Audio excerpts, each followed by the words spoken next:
Time. Not at the Apollo. What's up, everybody? Peace and love, everyone checking in. I see you. You're on the pre-show. I'm getting ready for the show.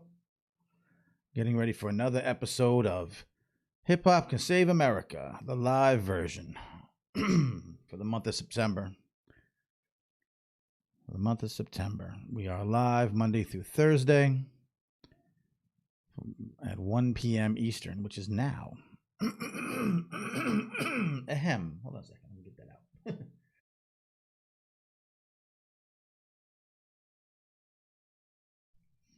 I always get all butterfly-ish when the show starts. I should be experienced by now. We've been doing this all September, and I've been doing live shows for quite a long time. This is nothing new to me. Shouts to listeners of the New York Hip Hop Report, my live podcast from many years ago. Shouts to OG friends and fans and neighbors and supporters and haters. Hi, haters. We're doing it pretty. Everything looks fancy pants now. We got some technological goodness happening. When this is the pre-show, we'll be getting started soon. We will talk about, as we always do, the intersection of hip-hop and different areas of society, including education, health and wellness, science and technology. We got a great couple of guests this week, 1 p.m. live, right where you're watching me now, and also available as a podcast. So if you're listening to this later, you don't always have time to catch the live streams. You can always subscribe to the podcast.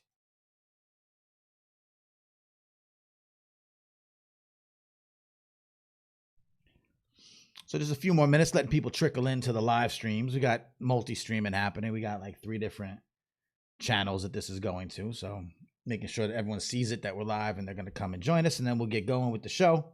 I'm going to talk about a couple things, and then we will have a guest, a very cool guest, as you can see there on the screen.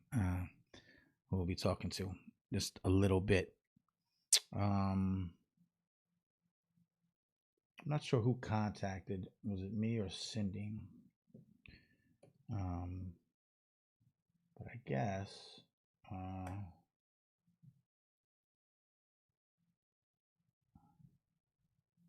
just gonna.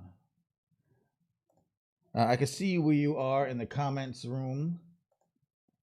Wherever you're at. So say hi. Let me know you're tuned in, turned up. Let me know that everything is sounding good and looking good and feeling good. We're going to get going in just a second. I got some last minute things that I always have to do before the show starts, but I like doing the backstage VIP access.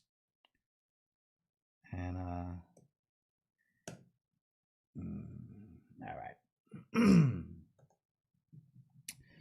All right. And then we'll get started in a couple seconds.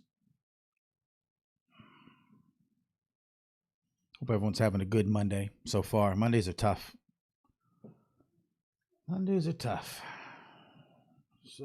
Remote learning, teaching baby girl faces, got her on the screens, getting her into her class.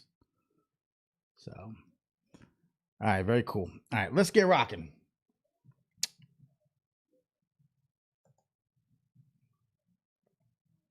It's theme song time, y'all. Time for the theme song.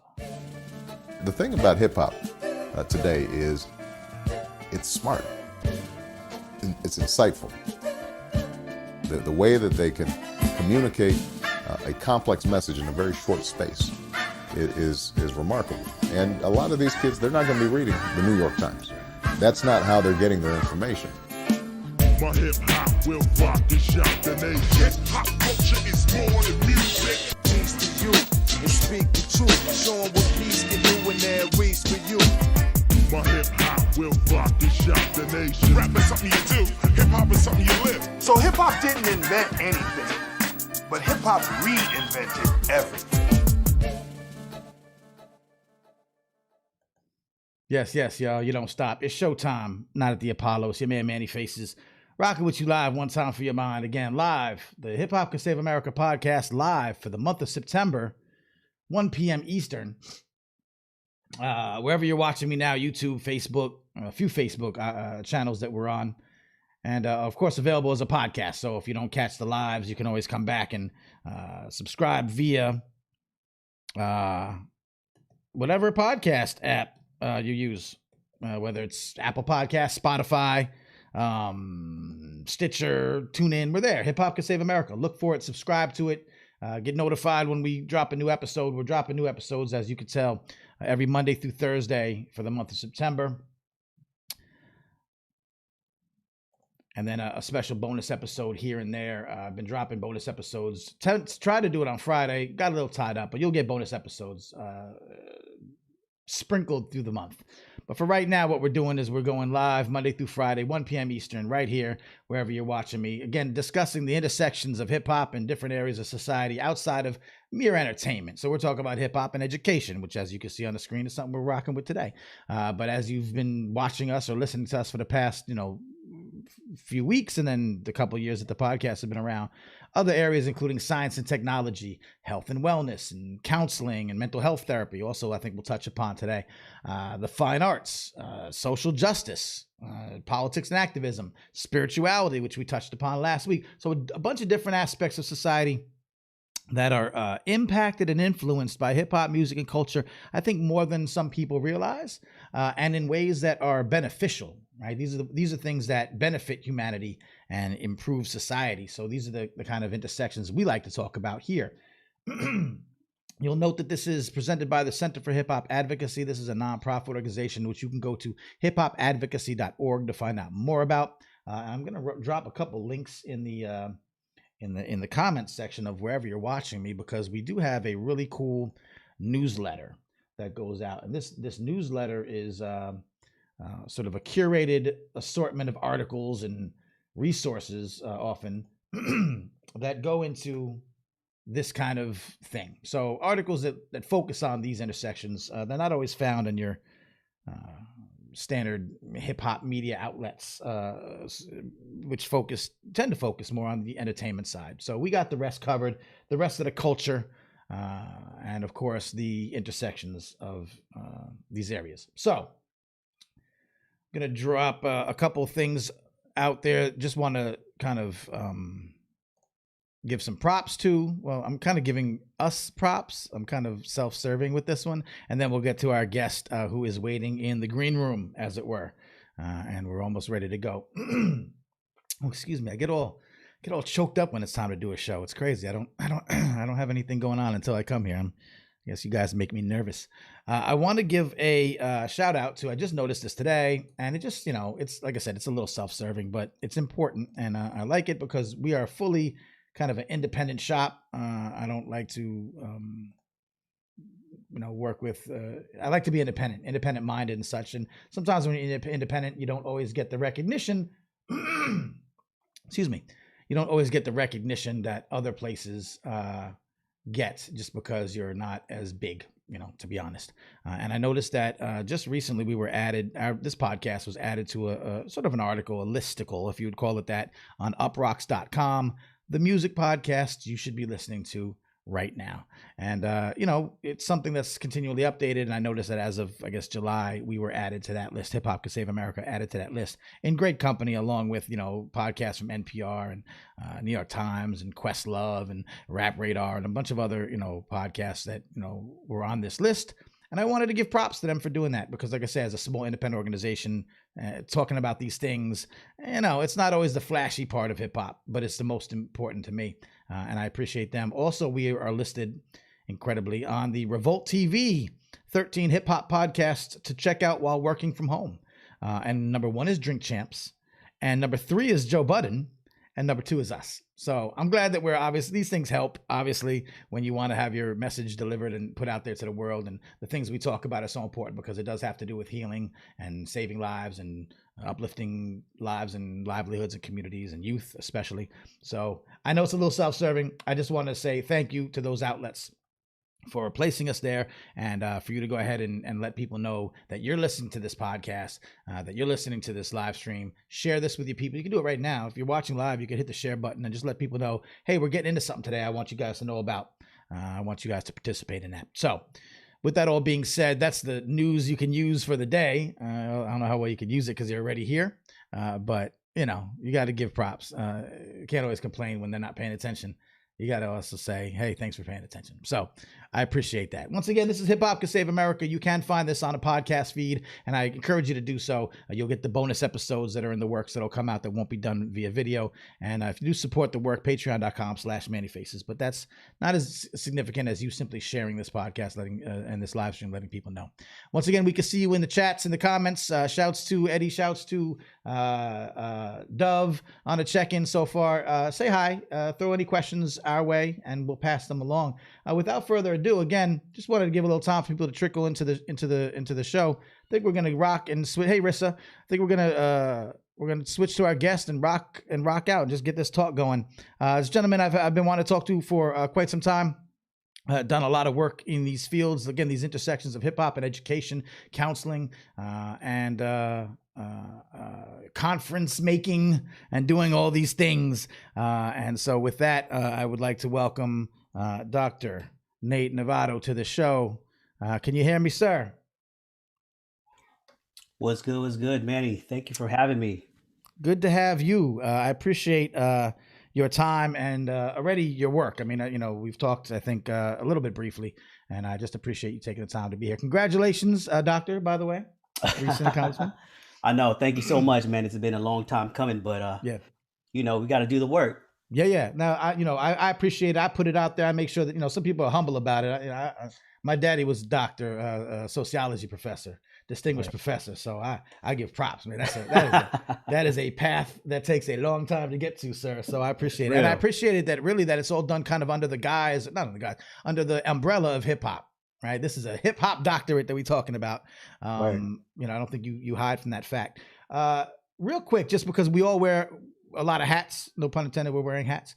But in this game, it's you don't do one thing. It's very hip hop of us. How do you though present yourself sort of professionally to the world right now, your current kind of status and who you are and what you do sort of on a day to day? Yo, it's a really humbling profession. You know what I mean? When I introduce myself, I really say, look, I'm a college counselor. That's my profession, right? Part of being a college counselor, also run different programs. So I coordinate the Cipher hip hop learning community that really stem from our annual conference, Rock the School Bells, which I'm the director for. So first and foremost, I just let folks know I'm a college counselor, I'm an educator, I'm a teacher foremost. So that's how I enter the world. Yeah. And again, those aren't simple black and white things either. That covers a whole gamut of activities. I know that COVID is throwing everything off a little bit, but in your role as, you know, sort of school counselor, educator, what's sort of your day to day looking like these days? Yeah, no, it's funny you ask, man. I had an opportunity to check in with other educators, other counselors in terms of how they navigating these spaces. Because when you really think about counseling and you really think about education, a big part of it is really connecting to your students. Yeah. Now, connecting with your students online comes with a lot of issues and a lot of problems, right? You know, it's not the same as being in person where you can really create those natural human connections. So the challenge is like, how do we begin to make those connections online, virtually, in a very authentic way? And when you're thinking about hip hop, you know, hip hop virtually and trying to connect with students, it's like oil and water. It just doesn't necessarily mix, right? Because we got to be in the space, and you know, we're hearing it from a lot of our students, you know, how to teach our students, how to connect our students to topics while navigating for these many students, while navigating their own issues at home, at work, right? So you're sort of like having a very multiple layered challenge that you're facing with a lot of the students. We'll get into some of the specifics, I think, of how, you know, you use how the intersection of hip hop comes into, you know, your life and your work. But I wonder if, you know, because it's radical educating and, you know, doing all these things that, you know, seem kind of outside the box, although to us and the proponents of the movements, the sort of hip hop based education movements, it just makes sense. You know, for other people, it's crazy. Right. Does being sort of that sort of hip hop minded, think outside the box, radical educator give you some tools or some advantages in a time like this where it's all kind of figure it out as you go along, and and hack it and try to make it work? Do you get some, do you have some leg up on some of this stuff? Oh, absolutely, absolutely. I think that's just endemic to hip hop, right? Hip hop is really adapting to the space, adjusting to the space, and that's Right. what hip hop has always been about. Right. It is not just focused in classroom spaces or counseling spaces, but you're also thinking about institutional wide opportunities where administrators will maybe look at you and say, "Hey, Nate, you've been doing this type of work with different programs and classroom pedagogies. Like, how might we navigate this institution as a whole?" So Mm, I'm starting to see the value of understanding hip hop as an educational tool, but also an educational strategy to help move systems forward, right. right? And so a lot of it has been proven, and a lot of it has been as a result of my understanding around hip hop and just living in hip hop, because you're Yeah. naturally always adjusting and adapting, and it's almost become second nature, right? So Mm, when the pandemic hits, it's not that, oh, what are we going to do next? Or right. It's how we we don't remix necessarily, right? We it. just go and we Yeah. create, we innovate, right? Yeah. And when you have like-minded individuals who come together, so yeah, I have some Cipher faculty that I work with, we just brainstorm. We don't just stop, we just push forward and push the envelope forward, because at the end of the day, it's really about our students. Yeah. And how does so tell me about the Cipher learning community, what kind of its role is under normal circumstances, quote unquote, and then how it's Yeah. adapted and pivoted under these circumstances. Well, yes. So, when Cipher was created back in 2014, it was a response to how do we create educational spaces for students that really want to engage in hip hop, right? But it's not necessarily, integrating hip hop into certain classes. What I'm looking at is how might we use hip hop as a way to meet some of our students' educational goals, right? Mm, So hip hop doesn't become this one-time elective. It's much more than elective. I mm, think it's also part of a general educational goal, whether they may become a business major or a psychology major or a medical major, right. And just for right? And so clarification, students, you're talking about college, you're working college with college. students, Mhm. yeah, we at the college. And so part of that discussion is really redefining and reimagining what a educational pathway will look like for a student who may come from high school and then wants to transfer to a college institution or for a Right. university.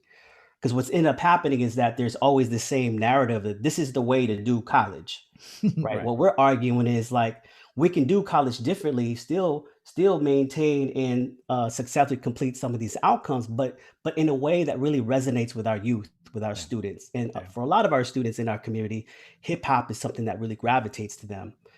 People might argue, well, hip hop is bringing them into the classroom, but how might you allow them to develop themselves as college students so they can be successful? And that's where Cypher really comes into play. We're really, Mm, really about amplifying their voices, about develop their advocacy skills, about mm.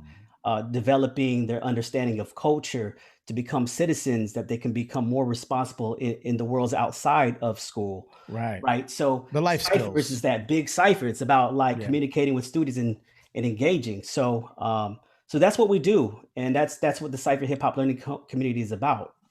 What does that for people who understand the educational system traditionally, but aren't really familiar with hip hop, except for maybe on a cursory level, what they think hip hop is. What what the activities you're describing there, sort of the teaching of the life skills, the teaching of Mhm. the collective, the ability to communicate better and to think critically, and all the things that what is that? What did that look like in old school, like in old education? What does that translate to people who are familiar with traditional education but not familiar with hip hop? What did that not take the place of, but what does that enhance? Yeah, no, I appreciate that it's not necessarily replacing education, it's providing an alternative, right? Right. And so when you think about traditional norms of education, it's really so much about who holds the knowledge, who holds the Mm, power in the classroom. When you're engaging in hip hop, you're being inclusive and being able to say, you know what, we're going to center our students' lives and their experiences in this classroom space right. and be able to connect it to topics that's outside of this space, right? Right. Because at the end of the day, we always want to make sure that they understand that as they're entering their classrooms, our students enter these classrooms, they are knowledge bearers. They understand. They hold this wisdom. And how do we begin to draw that wisdom out? So Yeah. it's this becomes this I become the student and you become the teacher. And when you have a history class that operates that way, when you have a sociology class that operates that way, when you have my class around personal development that operates in that way, then you begin to develop a self-confidence that a lot of students never had when they were in the K through 12 systems, Right. right? Because they're taught to listen and to be soaked up with this all this knowledge, this information Right. from high schools, and led to believe that that's the truth, Right. right? But what we're talking about in college, particularly in the Cipher, is that there is no real truths, right? Everyone has their own truths, and it's important for them to speak their own truth, depending on where they're coming from. So Perspectives and all. exactly. Yeah. Yeah. What are some of the actual examples of how anecdotal, just activities or just something that you could describe that this program kind of takes advantage of in a very specific way? Yeah, most recently, man, pre-pandemic, we would always we would love to do some partnerships with our community, right? And so more recently, last year, we were to connect with a local coffee shop, Okay. right? And this coffee shop said, you know what, Nate, I love what you're doing over there. We want to create a visual art and gallery. And so part of my lessons in my personal development class is that they create art pieces, they create visual art pieces, or they create music, or we decide to create this showcase at this local coffee shop with the intention of teaching them a unit around identity and intersectionality. Now, keep in mind, these are like young 18-year-old kids thinking that they're going to be engaging a very traditional college success class, and now they're supposed to create this art piece or produce music at a local coffee shop. You know what I mean? Right. But then when they're engaging in that journey and they're engaging in that type of activity, they're starting to reimagine and see that education is so much different than what they're so used to. Right. That they're at the forefront and they're at the center of this learning space. And so when we had that coffee shop showcase with live music and the art pieces, you could see what it did to not only themselves as the students of the class, but also their friends and family that also came to support them as well. And so when you have family members who do not familiarize or identify with hip hop, see this visually, and they see their own son and daughter respond in that way, or see them perform for the very first time, that does something, That's and great. so you're talking about a class that's just, for me, it's a college success class, but for me, it's about like, before we talk about time management skills or goal setting skills, I want to learn about you. Right. What makes you successcul? Right. You know And again, so, that makes it like you're excited to be in school. yes. You know what I mean? Like, I forget who it was, but it was like, oh, it's Elliot Gann, who has his whole like my dude. Yeah. I think one of his like slogans is something like, I wish I had that when I was in school. Like, I wish we did it that way for us. Oh, because, to be welcome, we hip hop based educators say, look, part of the problem is that we tell students to leave that all out the door, to leave it outside the classroom. Don't bring it in with you. And you're telling me to, like, this is my authentic self, for better or for worse, for whatever characteristics I have as a person, as a human, coming into a space that I'm trying to learn the best way I can, but you telling me there's only one way I can learn? Yeah. I mean, we know that doesn't work on even forget hip hop. On educational, multiple intelligences, whether you learn from visually or, audibly or kinetic, there's different ways that people learn. So we know that telling people to leave their authentic selves at the door isn't going to be as effective as, like you say, welcoming them to an inclusive space where they and their family members are all together, like celebrating being in school. Like, this is a class. What is this? Listen, where in your path through life, on your road to becoming an educator, did hip hop fall in? I guess hip hop came for, like, chicken or the egg. Did hip hop kind of come? I guess hip hop probably came first. But then were they parallel, your path to becoming, an educator? When did they cross over? How did that whole thing happen? Yeah. It didn't really. So I grew up in hip hop. I mean, I lived in the East Coast in Virginia for about 8 years. I remember, walking to school, heading to the bus stop, and seeing young kids of my age just rapping and just breakdancing on the cardboard, right? And so, when you think about that narrative, you don't really think too much about its future impact, right? Because it didn't impact me until, say, my master's program, when I was in counseling. And the reason why it hit me, because I began to draw upon myself about, like, how hip hop has really changed my life. Because having done some MCing, some writing, um, even dabbled in a little bit of DJ. Um, a part of hip hop really stuck with me, and it just really helped me during a hard time in my life, particularly in the high school years. Right. And so when I was going through this graduate program, my advisors had said, it's like, hey, Nate, since you're going to be getting a master's in counseling, what are you going to do with it? And honestly, I was not prepared for that question. And the first thing that came out of my mouth was hip hop. I'm going to do something in hip hop. Right. And he looked at me all crazy talking about like hip hop. It's like, how you going to put hip hop in counseling? Right. And honestly, I really didn't know. I knew I wanted to do something in hip hop in counseling, but I didn't know at the time what that was going to look like, because I knew that hip hop had a way to really impact lives, allow students and like myself to be able to navigate all these different challenges that I was experiencing. Right. So how is that going to manifest? I didn't know at the time, but I knew I needed to integrate it in counseling. So and then the rest is history, right? We start to build off that way, and that's where Rock the School Bells really was born. Back in 2007, we're talking about 13, 14 years ago, when a set of students just came to me and say, yo, Nate, what might it look like if we incorporate hip hop into our educational classes? And so it really was led by 20 plus students in my class that had this conversation. And let me just backtrack for a moment. Yeah. We took a field trip to San Francisco to check out this hip hop crew called Blue Scholars, out in Seattle. And they was talking about all these different type of issues that a lot of my students could relate to. Right. And one question my student would ask, like, well, why is not that music not on the radio? How come we only hear that out here? And so I put the challenge out to them. So what you gonna do about it? And they were like, well, we need to put together a conference. And we know when we hear the word conference, we all kind of shiver a little bit, like, what does that all mean? But at the end of the day, my students were starving around the history and culture of hip hop, and being able to just, reshape the narrative of hip hop into something much more positive, because they know for them, it was very positive for them. So that's how Rock the School Bells was born in 2007, when we all collectively with students wrote a tiny grant to start this conference. Right. So it was a long time coming, but that's how it really started. Yeah. Rock the Bells it had several iterations over the years. It was a successful program. It led to a lot of collaborations. And where does it stand now with everything that's going on? Yeah, no, absolutely. So now we have Rock the School Bells. We've have Did I say Rock the Bells? Rock the School Bells. That's Rock the School Bells. Yeah. So now we have like 3 chapters. We got 3 other colleges that have Rock the School Bells.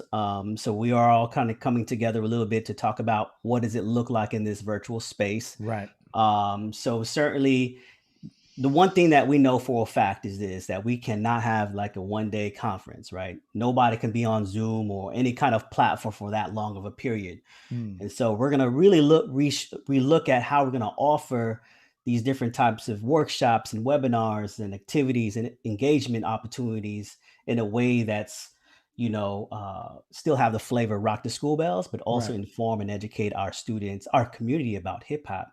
Yeah. And so that's going to definitely look different. It might look like an episode's weekly series.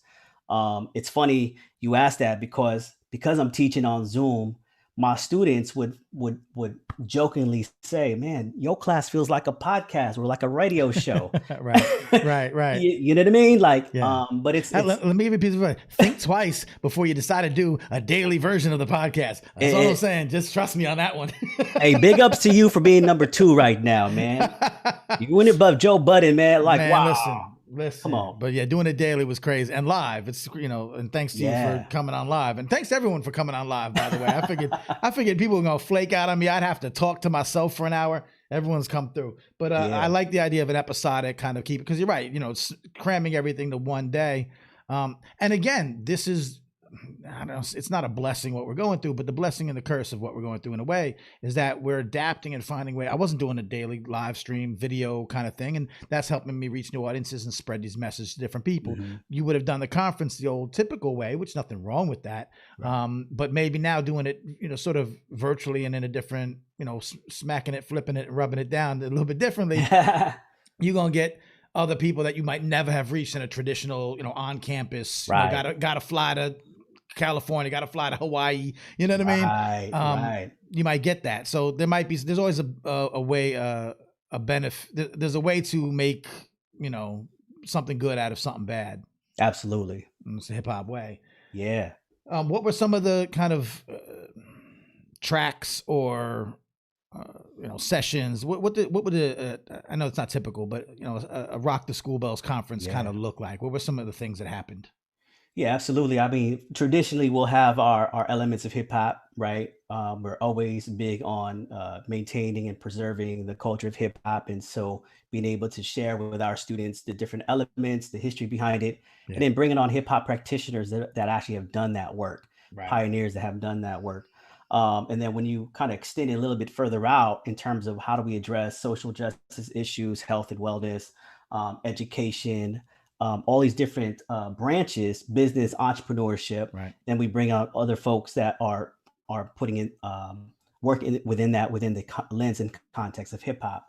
Because at the end of the day, Manny, I see myself as someone, as a college counselor, and I see myself as, how do I get my students to see majors and careers in a different way, right? Because I don't want them to be stuck in a box. I want them to be creative. I want them to kind of adapt their understanding of, like, when someone asks me, what do you want to be when you grow up?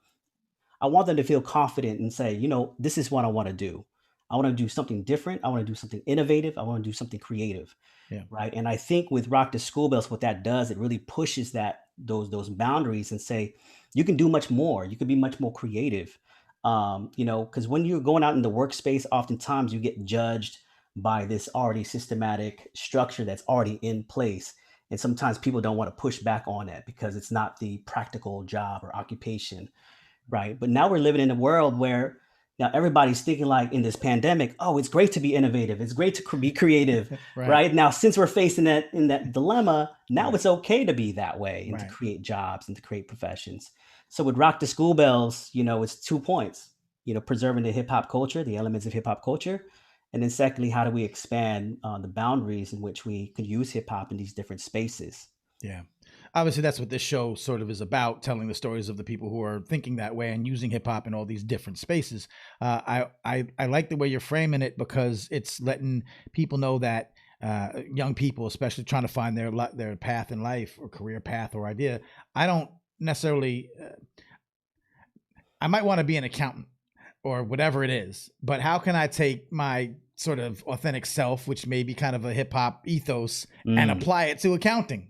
That you can do that. That's a thing. And I like to say that there's I don't think there's no aspect, there's any aspect of society, of work, of life, of living that can't be positively influenced from a hip hop kind of sensibility. Like you said, even if you're a plumber, a small business owner, the entrepreneurship angle, there's so many ways you'd agree with that there's really no way that hip hop cannot benefit or not be a positive impact on any aspect of someone's life. And again, it's not just the music and the specifics, the aesthetics of the culture, but it's the sensibility, it's the mindset, the ethos, the creativity, the innovation, the don't take no for an answer, all the hip hoppy things, right? Yes. Yeah.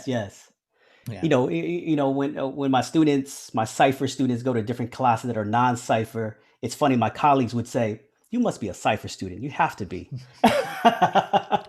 So you pushing back a little bit too much, but I appreciate that. Right.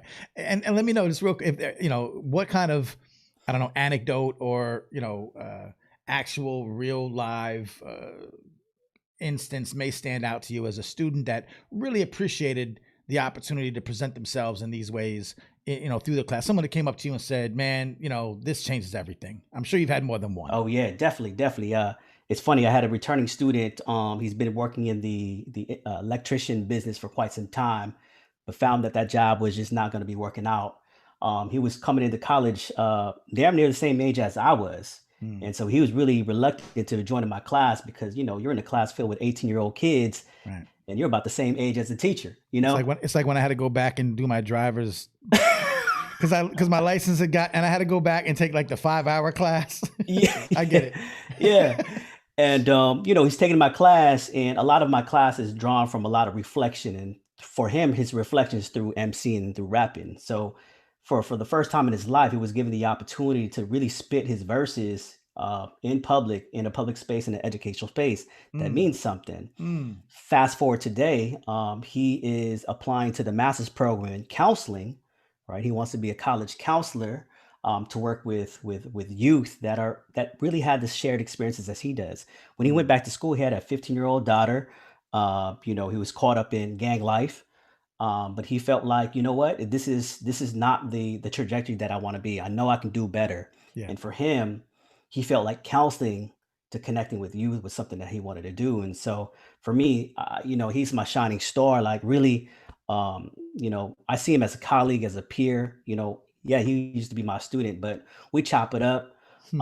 And he's gonna be a dope counselor. I can Yeah. already feel it. And so with that sort of ethos, that sensibility, and the heart and passion, Yeah.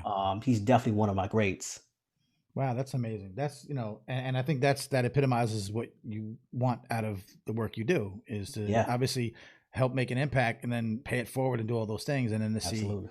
touch on the counseling aspect real quick. I've talked to folks as Dr. Ian Levy, and we talked about Elliot Gann, and folks who are like really preaching the counseling aspect of this, the mental health therapy aspect of an Hmm. integration of hip hop. Through some of this, I mean, it's the same kind of thing. It's all connected and such. Yeah. Again, just if you could just speak on that to people who aren't really familiar with how we see how it can work in education, get you more excited about the subject matter and become a critical thinker and all these positive things. And you just touched upon it, the fact that this gentleman was able to express himself through his poetry, which Hmm. if you put it that way, it's like, oh yeah, when we were kids, I'm like, write a poem about how you feel, like all Hmm. of a sudden we can't rap it though. It's different. Yeah, rapping. Yeah. You know what I mean? Like, why can't we Yeah. rap it? It's the same thing. Explain just to those who might not be familiar the intersection of hip hop and mental health therapy and how effective that can be. Yeah, absolutely. I think first and foremost, I think that when you utilize hip hop in these kind of spaces, you begin to shift away from this idea of being this content expert, right? Because when you're in education, you're considered this content expert or a discipline expert. Right. But what we needed to do is become context experts, and that means that we need to learn about our students, right? And unfortunately, Manny, when you're thinking about traditional ways of counseling, that doesn't necessarily happen, especially in my profession as a college counselor. A traditional way of counseling is information giving, right? What that does, it doesn't allow a conversation between you and the student, Right. right? When you're talking about communities of color, that really is about storytelling, is really about like and needing that authentic space. You have to really begin to shift this idea of traditional forms of counseling to much more transformative forms of counseling that it requires our students to be able to share their stories. And that's why hip hop is so good with it, because part of the cornerstone of hip hop is storytelling, Right. right? When a student feels like they're able to share out their stories and their experiences, they're more likely to feel like, okay, maybe this college thing is right for me. Maybe if I connect with Nate or all these other faculty, maybe I can get somewhere. And it Mm. starts with one, two, three, and before you know it, it's all good. But it Yeah. really comes down to like really uh, allowing the context of our students to shine, right? Yeah. But unfortunately, in counseling, that doesn't necessarily come up too much. Yeah. In the years that you've been, kind of on the outskirts of all of the other institutions outside of your own, which has been accepting, and it's great when an institution gives you the leeway to do these things. Do you see that it's on general overall in the industry of counseling and college Hmm. counseling? Do you find that these ideas are becoming more acceptable, easier, or are institutions which are so reluctant to change in the first damn place, Yeah, just continuing to kind of say, nope, especially now, we're too polarized. We're not changing anything. We don't want to, yeah. we're scared. How is the landscape? No, absolutely. I think it's slowly changing. I think within the last decade, I'm starting to see a minor shift, at least, to becoming more culturally relevant and responsive to our Right. students. For me, I think the challenge is if we really want to move the needle, I think what needs to happen is begin to take a look at our counseling graduate programs and really see what type of curriculum that they're going for, or they're teaching to our future counselors. If we're talking about changing the face or saving America or transforming America, it really starts from with education. And if our Right. educational systems, particularly in counseling, if we're teaching the same concepts 25 years ago today, Right. and we're not moving the needle at all. So we really got to, if we're going to produce more culturally responsive, relevant counselors, it has Yeah. to start with graduate programs. Right. Teachers teaching the teachers how to teach. Absolutely. Yeah. Yeah. Yeah. Counselor education programs. Absolutely. Right. And the small shifts, in no small part, I'm sure, to work that you do and others like you. So that's I mean, like you say, you got to do the work. And I guess having a few letters after the name and coming down and letting people know, yeah, this works. This, you got the receipts. You can't tell me nothing. So Right. Yeah. yeah. That's Absolutely. what's up. So where does it go from here? What's next sort of on your plate? We talked a little bit about the conference, how that might be reshaping the Cipher learning community, how that's adapting. The classes you have come up, is that these are kind of your focus points now? Yeah. And then just kind of like stepping forward a little bit, I mentioned about the counselor education program. So part of having those letters behind my name now, I feel like part of the things that I want to do is walk into those spaces, to those programs, and really share out, like, here's some of the ways we can begin to reshape counseling and reimagine counseling, particularly with communities of color. Yeah. So for me, that's that's the big thing, right? Because I could do the work, but there's only one of me, right? And so how can you bring that to scale? Bring that up to scale? Exactly. And it doesn't necessarily have to be hip hop, right? It could be anything that's culturally responsive to the needs of our students. Right. And so that's really understanding your community at best. And so, yeah. No, I was just gonna say, and not only hip hop, but and not only what's typically associated with hip hop, communities of color. There are, as you know, ethnic communities that don't get proper representation. Absolutely. Speak to some of that as well. That's part of it too. This is all kind of under the same umbrella. Yeah, absolutely. When you're working with, like, particularly now with Black, Indigenous, people of color, when you're thinking about traditionally marginalized communities that are often left on the margins and not necessarily given the opportunities to gain access and resources to be successful, like, you have to put that at the forefront. If we're talking about changing the face of America or changing the systems of education, we have to be antagonizing and examining all the systems that creates that power and privilege for those who are dominant. But it takes a lot of folks that really says and name it and point it out and say, hey, these are the communities that need the support. We need to reshift and change these programs, or we need to create more programs. But it really, people say programs is going to change lives. Yeah, to a certain extent, but it starts with us, right? When we begin to change ourselves, our critical consciousness, to think now, like, okay, what is it about me that's, contributing to this gap, this opportunity gap for people or communities of color? How might I change as an educator? Because sometimes you got to put the mirror to the face and say, well, shoot, like, how can I be better? Because you can have all the programs in the world, but with the people behind it, you need that shift in consciousness. Yeah, absolutely. I think that's why I titled the podcast "Hip Hop Can Save America," and part of the I guess the theory behind that is that an equal or a more equitable education landscape, really kind of, it's terrible, it's the worst, and saying, but that tide lifts all boats. I know it's been problematic in the side, but it can like improve. If our collective output needs to go up, then that could be, if our educational standards go up, if there's an equitable education landscape, people are better educated, if we can innovate better, and if we're given those opportunities, and programs like what you're talking about just show that we can take communities that have been, for whatever reason, and it's a whole nother show, not had the resources. You give the resources and there's innovation and success. The receipts are there. It's pretty well, I don't know, to an outsider, it just makes sense. Makes sense. It's like, we know why there's pushback. But we can also push back the pushback. So I think that's part of what this is all about. When I mentioned that, it's the last question. So I'll save it. And I'll let you go in a second. I guess one of the things that I also want to point out, while the communities of color, ethnic communities, underserved, under-resourced, undervalued, quite frankly, communities can best benefit from the representation and the cultural relevancy and the cultural responsiveness.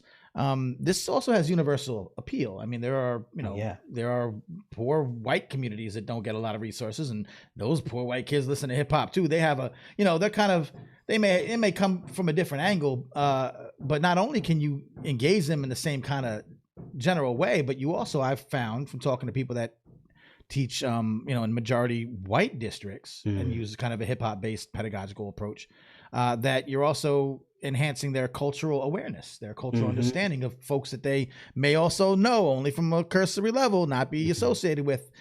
You think that there's a universal application for all of these approaches? Yes?